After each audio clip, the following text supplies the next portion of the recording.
que a gente não enxerga, a gente tende a ignorar, né? É uma questão até do lixo, é isso, né? Você põe o lixo na sua calçada, o lixeiro passa e o problema deixa de existir para você, né?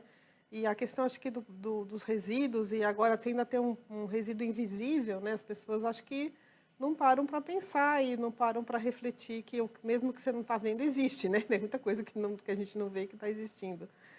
E eu queria só pontuar que a gente tende a culpar o consumidor, culpar não, mas jogar muita carga em cima do consumidor, mas, na verdade, muitas vezes o consumidor não tem opções e a indústria do plástico continua colocando no mercado soluções que não são sustentáveis. Então, muita coisa que a gente gostaria de ter, outra opção não existe, e muitos dos plásticos que a indústria coloca no mercado não tem nem cadeia de reciclabilidade no Brasil ou no mundo. A gente sabe que a reciclabilidade do plástico ela é ínfima, né? Mesmo no mundo é 9%, né? E no Brasil não chega a 1%. Então, o consumidor tem que fazer sua parte, mas a indústria também tem que fazer sua parte. O consumidor ele precisa de alternativas, quando a gente fala, o consumidor precisa de informação também, porque muitos dos produtos que são colocados, às vezes, quando a gente vê mesmo nos rótulos, tem algumas informações ali que ficam meio subjetivas, ou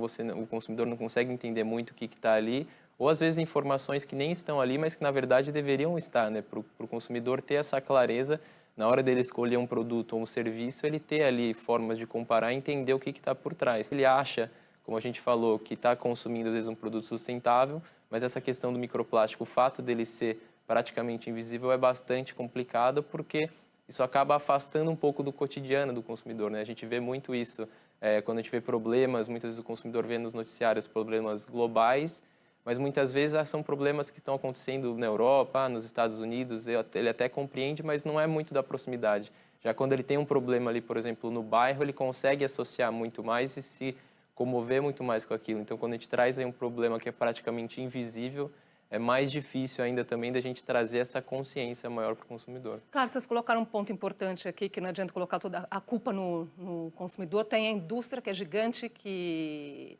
é muito forte, mas no caso do consumidor, que dicas dá nesse sentido? O Bruno chamou a atenção para a questão das embalagens, né? Tem o livre de BPA, não é? Do plástico que a gente tem ouvido. Essa é uma coisa importante. Que outras dicas nesse sentido, doutora, para o consumidor? O que ele pode evitar, que está ali dentro da casa dele? Então, acho que a primeira coisa é evitar plástico de uso único, né? Tentar fazer a sua vida livre desses produtos que você consome em 30 segundos e ficam 500 anos para se degradar. Então, evitar consumir água em garrafinha, produtos... A comida ultraprocessada, ela é cheia de plástico, né?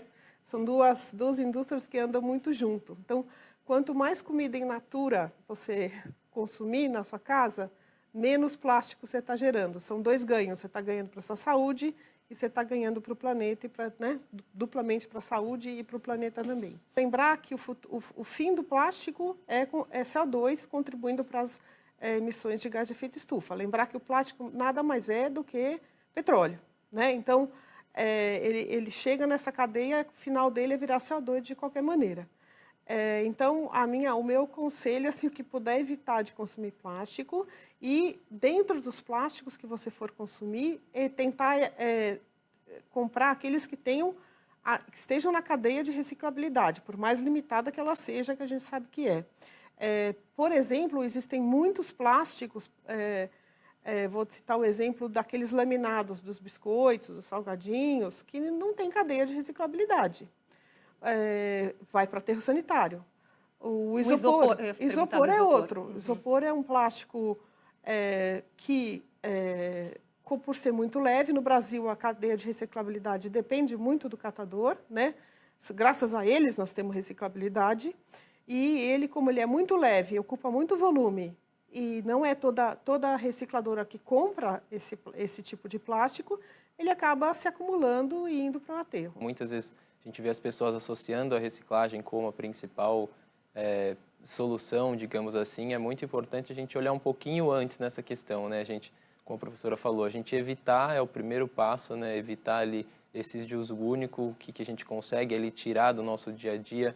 O que a gente não consegue, então, a gente tentar reduzir aquilo, ou olhar para as opções também, como a professora comentou, de plástico. Às vezes mais duráveis, a gente ainda não tem muitas alternativas, então, tirando ali as de uso único por opções que sejam mais duráveis, a gente diminuir ali o que a gente gera no nosso dia a dia, acho que é o principal ponto, até porque quando as pessoas geram resíduos, elas conseguem ter uma noção maior ali e é aquilo, por mais que a reciclagem ela tenha ali um papel, a gente tem ainda uma cadeia de reciclagem muito limitada, então não dá para a gente deixar simplesmente, vamos mandar para reciclagem que está resolvido. Está muito longe de ser a solução. Está muito longe de ser a solução. Então, o ideal é que a gente comece a olhar um passo um pouco antes, né? A gente evitar, a gente reduzir no nosso dia a dia.